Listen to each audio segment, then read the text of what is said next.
नशा दीमक की तरह होता है।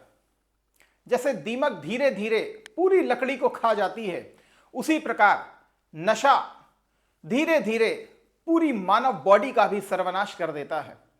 केवल मानव बॉडी ही नहीं, बल्कि किसी भी देश की जो सबसे बड़ी संपत्ति होती है, मानव संपत्ति, उसको पूरी तरीके से नष्ट कर देता है। इसीलिए नशे पर दोहरा प्रहार करना समय की नीड भी है और हमारी भारत सरकार और उत्तर प्रदेश सरकार मिलकर के इस पर पूरी तरीके से कार्रवाई भी कर रही हैं।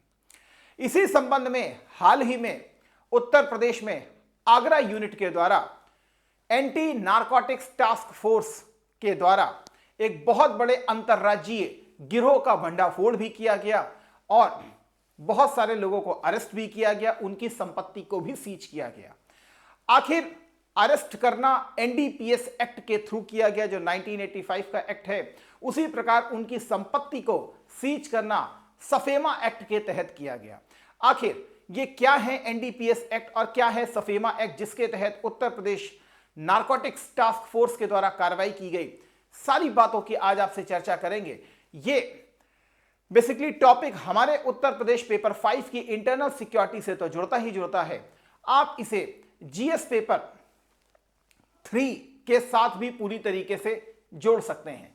तो चलिए स्टार्ट करते हैं इस सेशन को और देखने का प्रयास करते हैं आखिर Uttar Pradesh anti narcotics task force के द्वारा कौन सी कार्रवाई की गई है। तो मेरा नाम है सुमित अरोड़ा और आप सभी का बहुत बहुत स्वागत है स्टडी आईक्यू के इस मंच पर।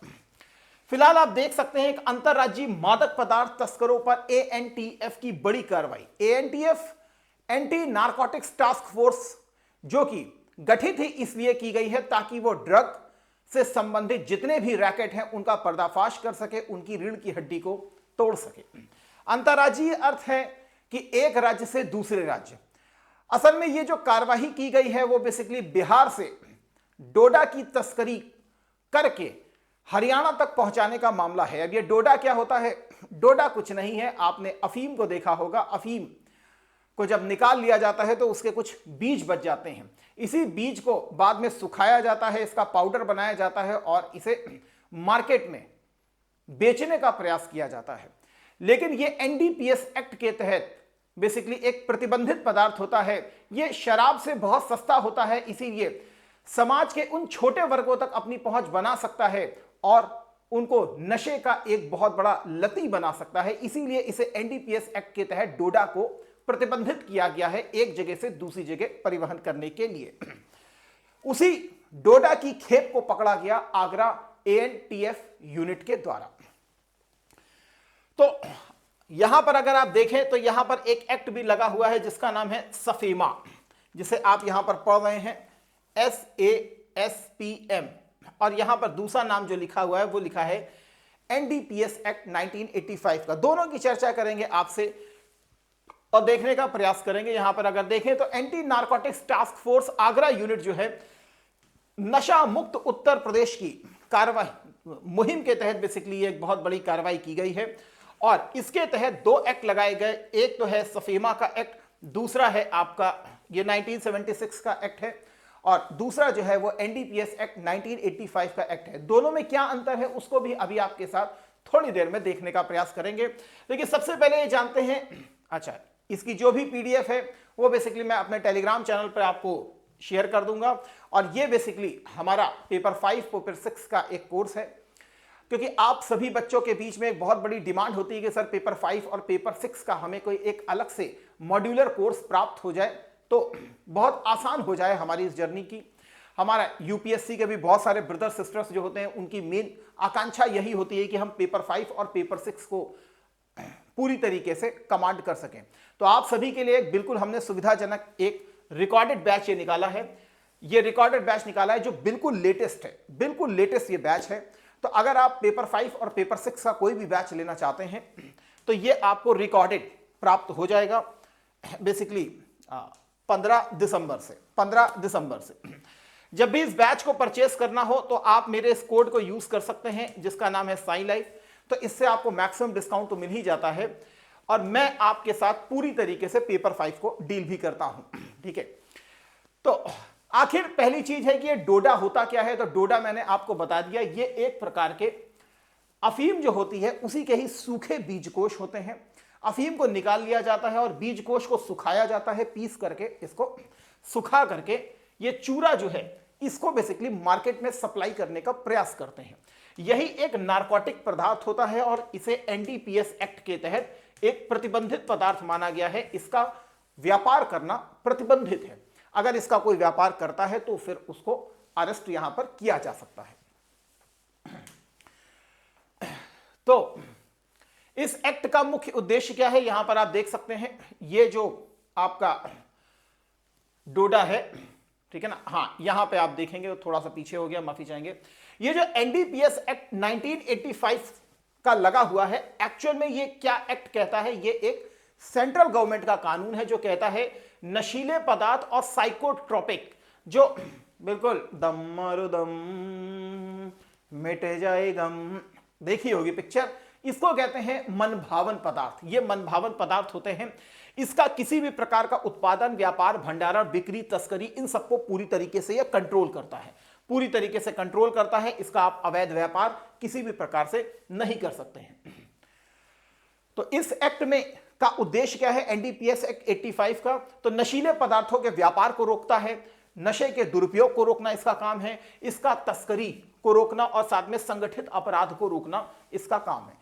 देखिए, जो संगठित अपराध होता है, ये ड्रग का जो पूरा कारोबार है, ये एक संगठित अपराध होता है और ये संगठित अपराध जो है एक पैरेलल इकोनॉमी को जनरेट करने की पूरी ताकत रखता है। पैरेलल इकोनॉमी का अर्थ है कि ये अपनी एक अर्थव्यवस्था का सृजन कर देता है, जिससे हमारी जो मूलभूत अर्थव्यवस्था है उसके समक्ष एक संकट की स्थिति उत्पन्न हो जाती है। यही संगठित अपराध जो है ये आतंकवाद को भी प्रेरित करता है। उत्तर प्रदेश की अगर बात करें तो उत्तर प्रदेश में स्पेशली ये जो मादक पदार्थों की तस्करी है ये बिहार के रूट से भी होती है, इधर मध्य प्रदेश और राजस्थान के रूट से भी बेसिकली देखी जाती है। इधर शामली, मेरठ, सहारनपुर ये एक नए गढ़ के रूप में उभर रहे हैं जो संगठित अपराध और खासकर मादक पदार्थों की तस्करी के कारण फेमस हो रहे हैं। आप जानते हैं कि ये जो पंजाब का भी इलाका है ये ड्रग के लिए काफी ज्यादा प्रसिद्ध है। आप भी जान रहे हैं इस चीज को, काफी ज्यादा क्या कहते हैं कुख्यात हो रहा है इस समय, क्योंकि वहां पर पाकिस्तान का भी एक इंटरफेरेंस देखने के लिए मिलता है। तो यहां से बेसिकली पश्चिमी उत्तर प्रदेश की तरफ भी इस ड्रग के कारोबार को बढ़ाया जा रहा है। तो ये उत्तर प्रदेश की इंटरनल सिक्योरिटी के लिए एक बहुत बड़ा खतरा है, खासकर मादक पदार्थ की तस्करी, जो न केवल ईस्टर्न दक्षिण से बल्कि पश्चिम और उत्तर चारों तरफ से बेसिकली घिरता हुआ हमको यहां पर दिखाई दे रहा है।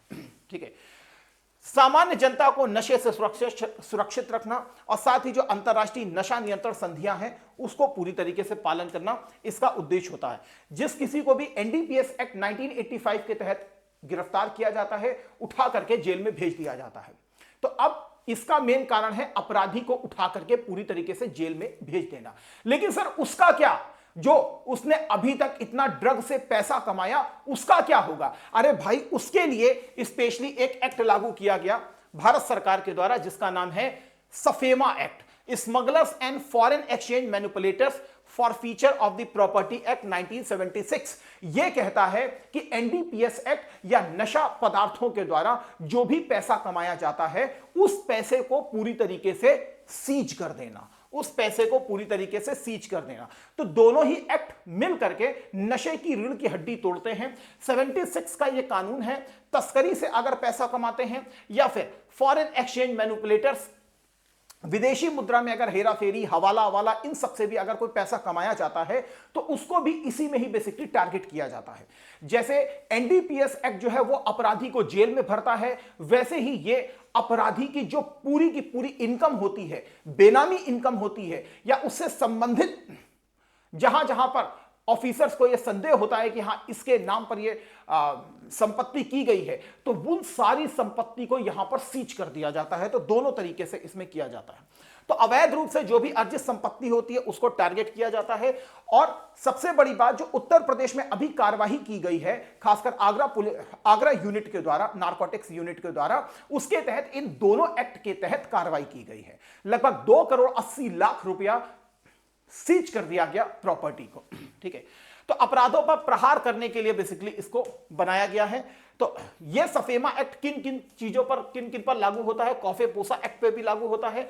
यहां पर देखिए एनडीपीएस एक्ट जिसके ऊपर लागू होता है उसके ऊपर भी इसको लागू किया जाता है। इसी प्रकार कस्टम, तो अब फेरा तो हट ही गया तो इसको हटा दीजिए।